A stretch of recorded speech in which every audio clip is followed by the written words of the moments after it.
Hi, welcome to Bookie, which unlock big ideas from world bestsellers in audio, text, and mind map. Please download Bookie at Apple Store or Google Play with more features. Get your free mind snack now. Today we will unlock the book The Alchemist. The story begins when a young shepherd named Santiago has a recurring dream, in which he sees a treasure hidden at the Egyptian pyramids.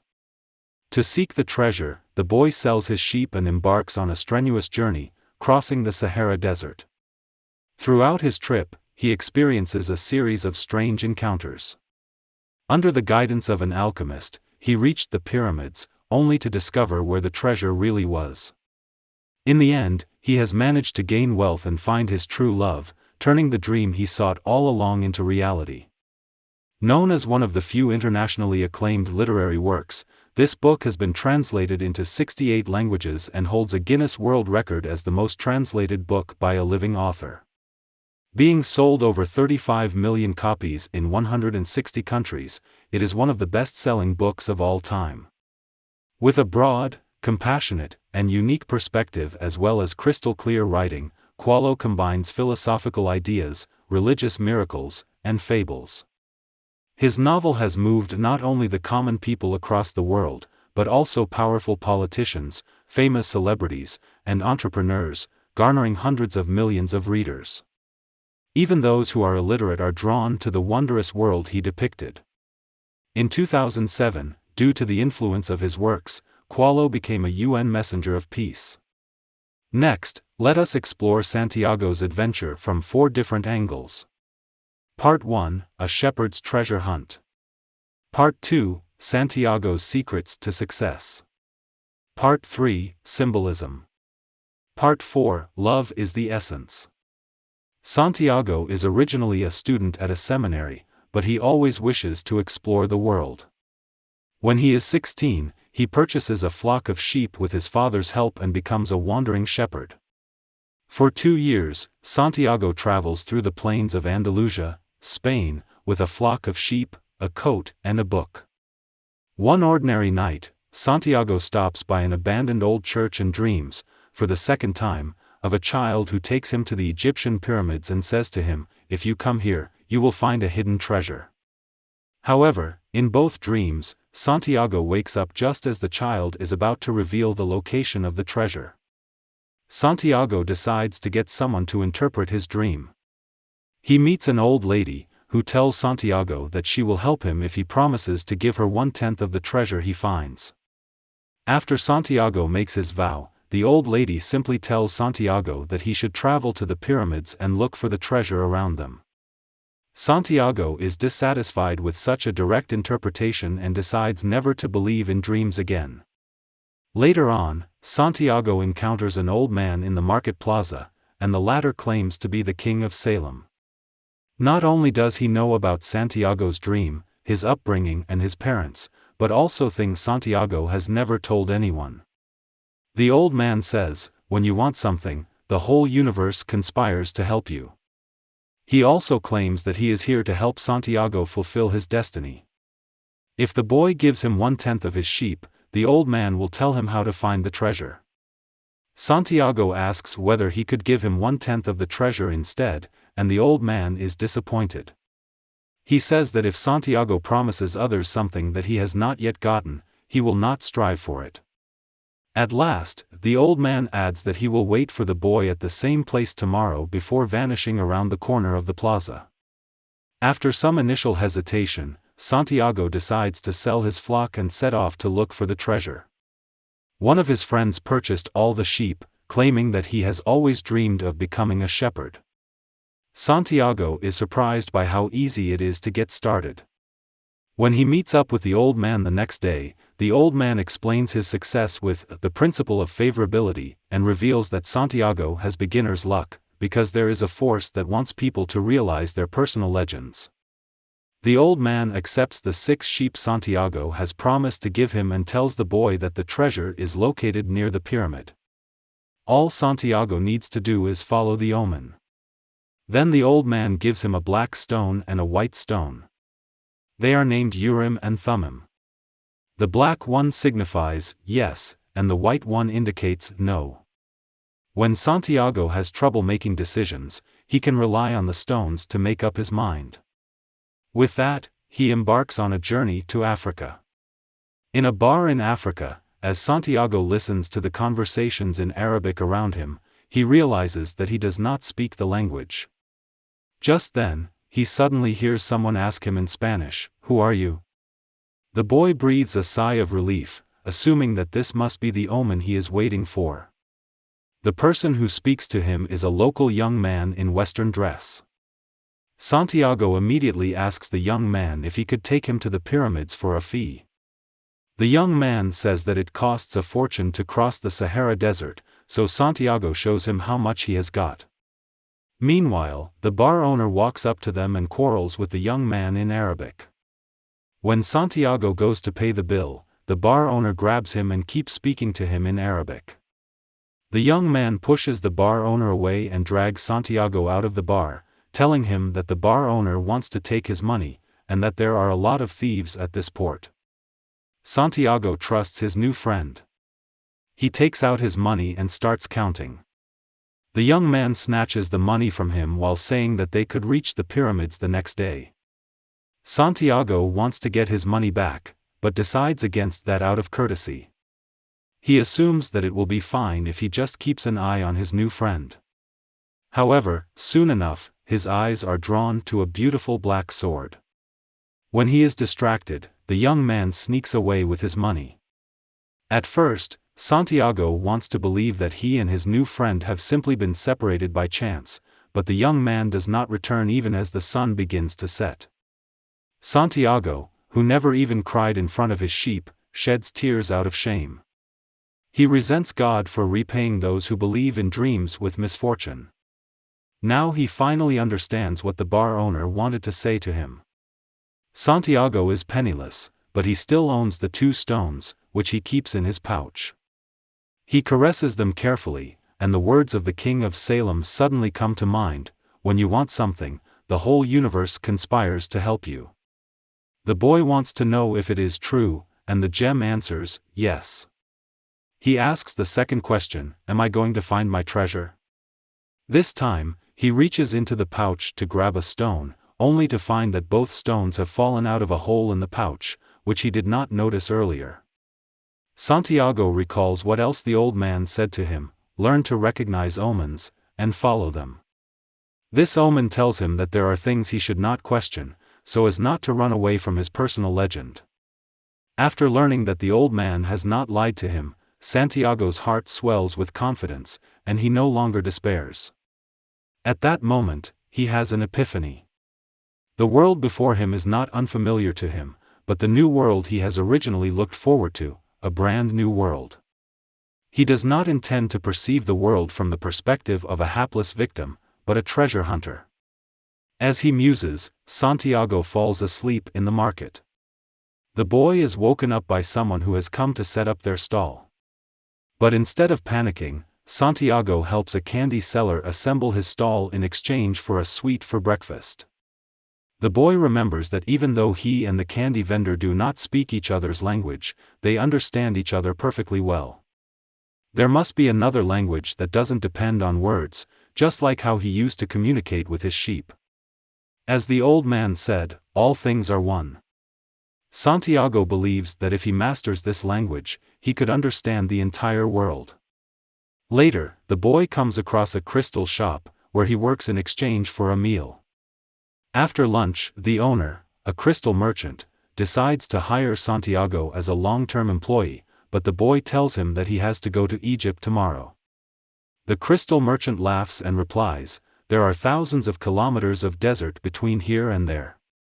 As soon as he says this, silence descends upon them, and the whole world seems to come to a standstill.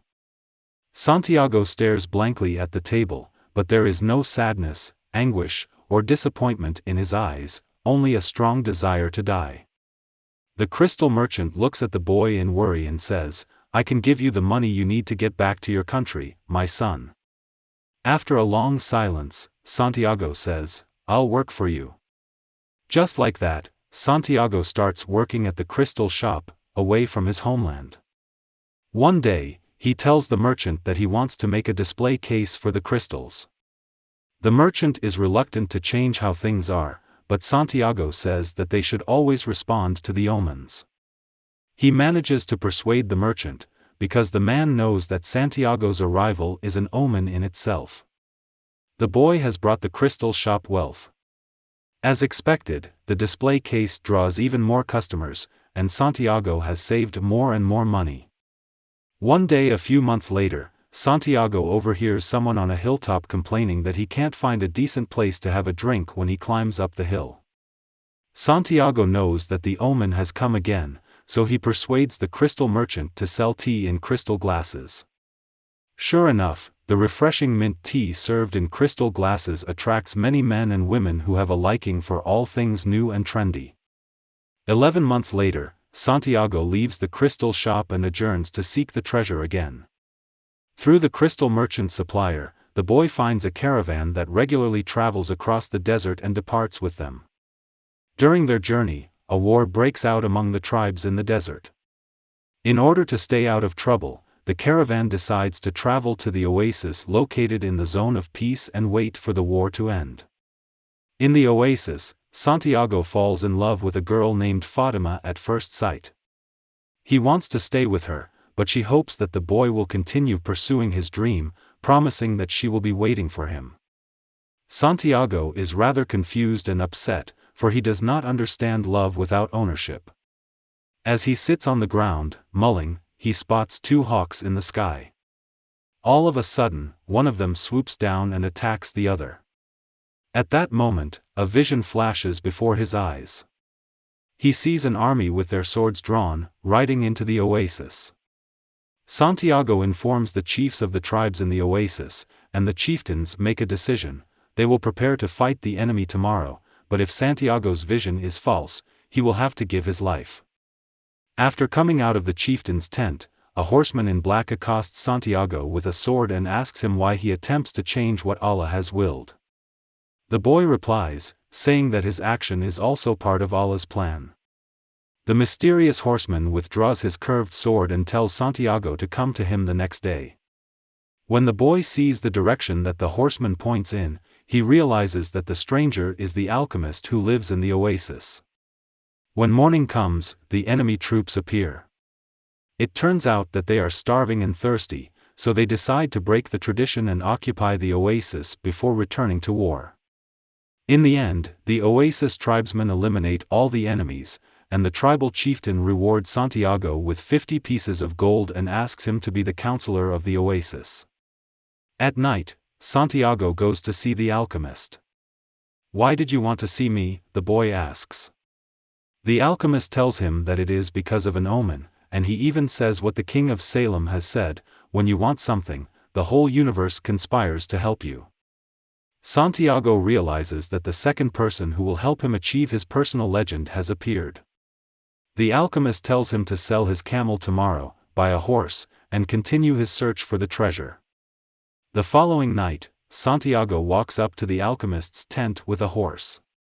The alchemist asks the boy to show him where there is life in the desert. With the help of the horse, Santiago finds a snake and passes the test. In return, the alchemist offers to lead him across the desert. He consoles Santiago, who is reluctant to part from Fatima, saying that love will never stop a man from pursuing his destiny. If it does, then it must not be true love. Listening to his advice, Santiago becomes even more determined to find his treasure. With the alchemist's help, Santiago learns to listen to his heart. One evening, his heart sounds a danger signal. 5 minutes later, a large group of horsemen ride up to them and arrest the duo as spies. The alchemist tells them that he is acting as a guide for Santiago, who is an alchemist. In order not to be executed, he presents Santiago's gold to the chief. The alchemist then adds that Santiago is capable of turning into the wind and destroying their camp. Eventually, the chief agrees to give them 3 days to demonstrate Santiago's magical ability, or else the two of them will be executed. Santiago is frightened. He doesn't know how to transform himself into the wind. But the alchemist says that those who are living out their personal legends know everything they need to know, unless the fear of failure has got to them. On the second day, Santiago spends a long afternoon on a cliff staring at the desert and finally learns to talk to it with a language that no one else understands, the language of the world. On the final day, when the chief comes to him with the alchemist, Santiago first asks for help from the desert, telling it that since the desert has kept Fatima here, he needs to turn into the wind and return to her side. The desert indicates that it is unable to pull this off alone, so the boy goes to the wind for help. However, the wind can't manage what he has asked of either. It instead tells the boy to ask the sun. But even the sun does not know how to turn Santiago into the wind, saying that the boy should speak to the hand that wrote all. As soon as Santiago turns to the hand, love pours from his heart. He starts saying a prayer he has never said before. He dives into the soul of the world and sees that it is part of the soul of God, which turns out to be his own. Hence, the boy is capable of performing miracles. He transforms himself into the wind and instantly moves across the camp. Everyone apart from the chief and the alchemist is terrified by this magic. The chief believes that he understands the glory of God, and the alchemist believes that he has found the perfect disciple. When it is time for Santiago and the alchemist to resume their journey, the chief sees them off. As night falls, the alchemist knocks on the door of a monastery, where he turns pieces of lead into a gold disc and separates it into 4. One is given to the monk who brings him lead, one for Santiago for his lost gold, and one for himself to travel across the desert. The alchemist leaves the last piece at the monastery, in case Santiago needs it when he returns from the pyramids. At this point, Santiago is only 3 hours away from the pyramids. The alchemist bids him farewell to the boy and heads back to the oasis. Santiago travels alone in the desert for 2.5 hours. All the while, his heart whispers in his ear, telling him that the place where he weeps is where the treasure lies. The boy keeps going and climbs the dune slowly. A few minutes pass, and he finally sees the Egyptian pyramids. They are bathed in the silvery moonlight, standing grandly in the desert. The boy falls to his knees, tears streaming down his face. He thanks God for making him believe in his personal legend. Coincidentally, where his tears have fallen, a scarab, a symbol of God in Egypt, crawls through the sand. Santiago digs into the dune all night and finds nothing. Just then, several refugees fleeing the war approach the boy. They discover the gold in his bag and force him to help them dig for more gold. When the search yields nothing, they begin beating Santiago. As the boy lies on the sand, having been beaten half to death, he tells the attackers about his recurring dream and his search for the treasure. And so they stop. Before the men leave, one of them says, "You're not going to die. You'll live, and you'll learn that a man shouldn't be so stupid." As it turns out, just 2 years ago, this man had a recurring dream right here on this spot. He dreamed of traveling to the fields of Spain to find a ruined church where shepherds spent the night. Under a sycamore tree growing out of the church's sacristy, there was a treasure buried beneath its roots. But the man tells Santiago that he wouldn't be foolish enough to cross the desert for a dream. With that, he turns and walks away. Santiago gets up to his feet with difficulty with a smile on his lips. He has finally found the treasure. After a long journey back, the boy arrives at the church. He digs for the treasure while complaining about the alchemist, who knew everything and even left a piece of gold for him, yet did not save the boy from the beating. Just then, the alchemist's voice rings out in the wind, saying, "If I had told you, you wouldn't have seen the pyramids. They're beautiful, aren't they?" The boy agrees and smiles as he keeps on digging. An hour later, a chest full of old Spanish gold coins and jewelry appears before him. The wind picks up again, and this time it brings Santiago a familiar scent and the touch of a sweet kiss that slowly falls on his lips. The story ends with the boy saying with a smile, "I'm coming, Fatima. Today we are just sharing limited content. To unlock more key insights of world-class bestseller, please download our app. Just search for Bookey at Apple Store or Google Play. Get your free mind snack now.